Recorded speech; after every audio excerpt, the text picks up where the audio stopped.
네, 계속해서 업종별로 전략 세워보는 끝장 전략 시간입니다. 이 시간 유한타증권 압구정본부의 이경준 부장과 함께합니다. 어서 오세요. 네, 안녕하세요. 네, 앞서서도 잠깐 이야기를 나눠봤는데 애플 같은 경우에도 긴축 경영에 나선다라고 하고 네. 국내에 지금 여러 대기업들이 공장 증설에 대해서 재검토에 나서고 그렇죠. 있습니다. 오늘 또 SK 하이닉스도 증설에 대해서 지금 보류 결정 나왔고 얼마 전에는 또 LG 에너지솔루션 역시 네. 신규 공장 건설에 대해서 재검토 이야기가 나왔고 또 삼성전자도 투자를 계속해서 확대를 할 수 있겠느냐 뭐 이런 얘기 나오고 있는데 여기에 대한 우려에 대해서 어떻게 평가하고 계세요?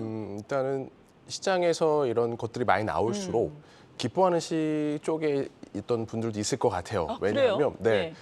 좀 번외 얘기를 드리면 결국은 투자가 안 된다는 건 일자리가 생겨나지 않는 거죠. 그렇죠. 그렇게 일자리가 감소한다는 얘기는 수요나 이런 쪽에서 봤을 때 수요가 감소할 수 있고 그런 부분에서 물가는 잡힐 수 있다는 생각을 합니다. 그래서 사실은 그런 것들이 다 하나의 축인 것 같아요. 애플이나 테슬라나 아마존 같은 미국 기준에서 시가총액 10위 이내의 기업 네. 중에서 지금까지 고용 혹은 투자를 축소하겠다라는 회사들이 7개 회사고 한국도 삼성이나 LG나 SK 하이닉스 같은 뭐 3개 회사도 투자를 조금 보류하고 있는 상태인 것 같아요. 그럴 경우에는 결국에는 고용이 아무래도 축소가 될 수 있고 고용이 축소가 된다라고 하는 것들은 결국은 이제 소비의 감소로 이루어질 수 있기 때문에 수요로 감소로 이루어질 수 있고 수요가 감소되면 물가의 한 축인 공급단과 수요단을 봤을 때 수요 감소로 인해서 잡을 수가 있겠죠. 그래서 개인적인 생각으로는 이런 것들이 다 사실 미국이 원하는 형태의 미국 정부가 원하는 형태로 가고 있지 않나 생각이 되어져서 장기적으로 지금은 아프지만 장기적으로는 분명히 좋아질 수 있는 여지가 생길 수 있다는 생각이 되어지고요. 그러나 다만 단기적으로 봤을 때는 이런 전방 업체들이 투자나 이런 것들을 감소할 경우에 결국에는 이제 후방 업체인 한국의 반도체 회사들이나 IT 하드웨어 업체용들이 단기 조정을 받을 수가 있겠죠. 네. 그러나 이제 저희가 보셨다시피 마이크론이나 TSMC나 삼성전자나 실적 발표하고 이후에는 다 반등을 했거든요. 그리고 이번 주 테슬라 시작으로 다음 주까지 대다수의 빅테크 기업들이 실적 발표를 합니다. 그렇죠. 그런데 제가 생각하는 모든 것들 다 시장에 반영이 되어 있다고 보기 때문에 어떻게 보면 단기적으로 이런 것들이 이제 현실화가 되고 실적 발표가 되면 단기적으로 맞을 수 있는 부분들은 다 미리 맞아놨기 때문에 기술적으로 반등할 수 있는 시기가 되고요. 중장기적으로 봤을 때는 아까 말씀드린 것처럼 미국의 지금 최우선 정책은 물가를 잡는 거죠.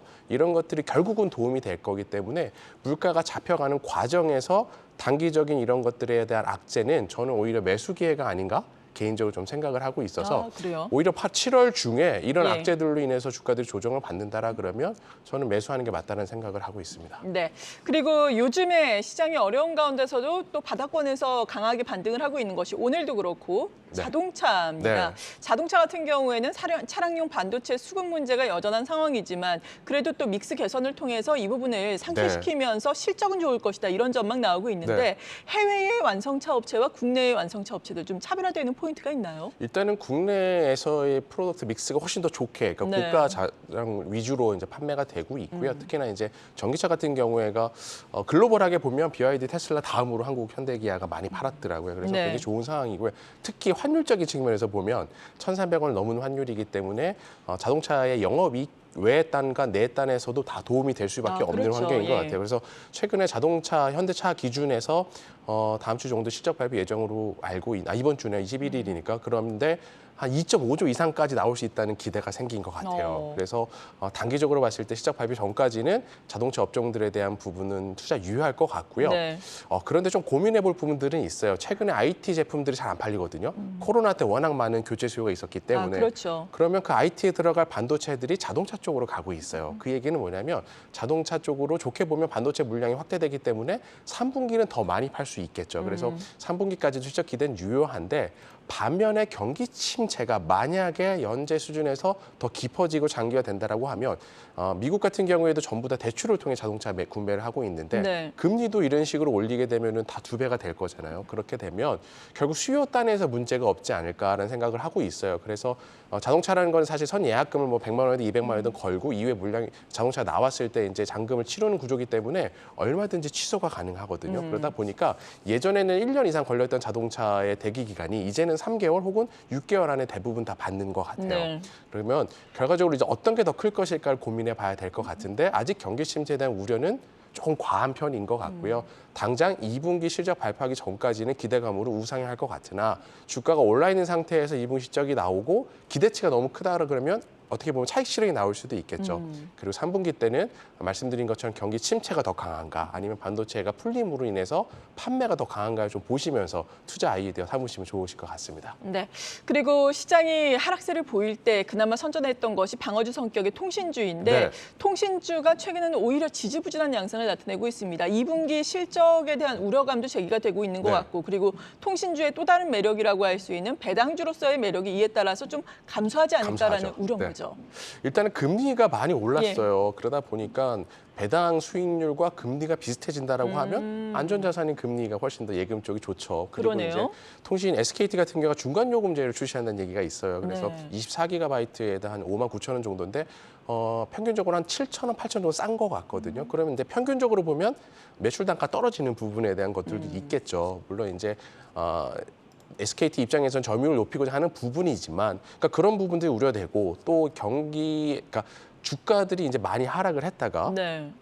바닥에서 반등 시도를 하고 있죠. 또 순환하면서 낙폭과대 종목들도 올라가고 있는 상황에서 방어주 대한 컨셉보다는 지금은 오히려 낙폭과대 성장주들이나 경기 민감주들이 조금 더 선호하는 상황이거든요. 그러니까 비슷한 유로 음식료 쪽도 마찬가지인 것 같아요. 상대적으로 6월 달에 잘 방어를 했으나 네. 7월 달에 시장이 CPI 발표 이후에 좀 반등을 하면서 상대적인 매력은 감소가 된 거죠. 많이 빠져 있는 예를 들어서 삼성전자 같은 경우에도 57,000원이 깨졌다가 지금 62,000원까지 이제 장중 반동을 했었었는데 그런 것 같아요. 그래서 올라 있는 방어주들은 조금 쉬어가고 많이 빠져 있었던 경기 민감주들은 반등하는 순환 흐름이기 때문에 현재 시장에서는 개인적인 판단은 저점을 조금씩 높여가는 것 같아요. 네. 바닥에서 뭐 사실 반등 자체가 굉장히 약하긴 하지만 그렇기 때문에 지금은 개인적으로는 방어주보다는 성장주 쪽이나 경기 민감주 쪽이 장중 조정을 봤을 때 아까 제가 말씀드렸듯이 7월 중에 앞으로도 여러 가지 이벤트들이 있거든요. 조정 받았을 때 그쪽을 조금 더 채워나가는 게 맞지 않을까 생각을 하고 있습니다. 네. 그리고 전반적인 시장 상황을 보자면은 사실 뭐 오늘이야 워낙에 시장이 지지부진한 상황이고 어제 시장이 1.9% 정도 네. 강력하게 올랐음에도 불구하고 거래량, 거래대금 같은 경우에는 예전만 훨씬 더 못한 수준이잖아요. 여기에 대해서 어떻게 평가를 하시는지 그리고 시장의 방향성 제시를 해주시면요. 사실은 시장의 반등에 대해서 다들 긴가민가한 것 같아요. 왜냐하면 지금까지 보면 제가 여러 시간 말씀을 드렸었는데 무릎 정도까지밖에 높이 반등을 못하고 네. 그 정도가 되면 또 조정을 받아요. 그러니까요. 미국도 오늘 똑같거든요.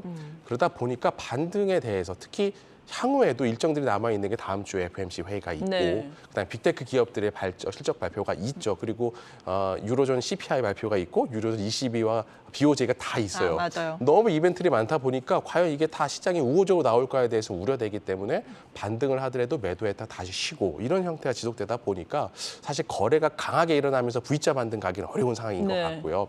그렇다면 결국 저희가 반등하는 상황에서 어떻게 수익을 낼까를 고민해야 되는데 종목들을 보시게 되면 많이 오른 것들은 중장기 이평선에선 조정이 나오고요. 많이 빠져 있는 종목들은 반등이 나오고 있어요. 아까 말씀드린 것처럼 방어주 성격이었던 것들은 한 61선, 120선 사이에서 조정이 나오고 많이 빠져 있었던 종목들은 바이오가 먼저 올랐고 최근에는 IT가 올랐고 오늘은 또 최근에 또 자동차들이 오르고 있죠. 결국 순환 흐름인데 중요한 것은 종목별로 저점은 분명히 높아지고 있습니다. 네. 그리고 오늘 같은 경우에도 환율이 이제 1310원대 조금 안정이 됐는데 미국 주식들보다 한국 주식이 좀 더 강한 모습이 보여지고 있고 외국인도 최근에는 공격적으로 매도를 하진 않아요. 맞아요. 매도를 일부 한 5, 600억 하다가 또 후반 되면 싹 줄여놓고 그렇기 때문에 공격적으로 매도할 수급이 없기 때문에 종목들은 분명히 살아나갈 수 있어서 포인트는 많이 빠진 경기 민감주나 성장주 위주로 수익 매매가 사실은 주요하다는 판단이고요. 환율도 사실은 한 번만 더 말씀을 드리면은 1,329원에 지난주 금요일 날 고점이었었는데 네. 거기만 넘지 않는다라고 한다 하면 이전 시간에도 말씀드렸지만 물가가 많이 나와서 유럽에서 생각보다 많이 금리를 올리면 유로화가 강세로 갈 수 있거든요. 그럼 원화 측면에서는 오히려 도움이 될 수 있기 때문에 그러겠죠. 그런 측면에서 보면 무조건 나쁠 만한 이슈는 아닌 것 같습니다. FOMC도 이미 다 알고 있고 빅테크들의 기업들이 3분기 실적 발표 안 좋게 할 거 다 알고 있기 때문에 결국 이벤트가 지나면 제가 마이크론이나 TSMC나 삼성전자가 실적 발표 이후 불확실성 해소로 올랐던 것처럼 올라갈 수 있는 여지가 참 많다고 생각이 되어져서 지속적으로 7월 달 전략은 조정이 있을 때 매수를 하자는 생각입니다. 네. 지금까지 유한타증권 압구정본부의 이경준 부장이었습니다. 고맙습니다. 네, 감사합니다.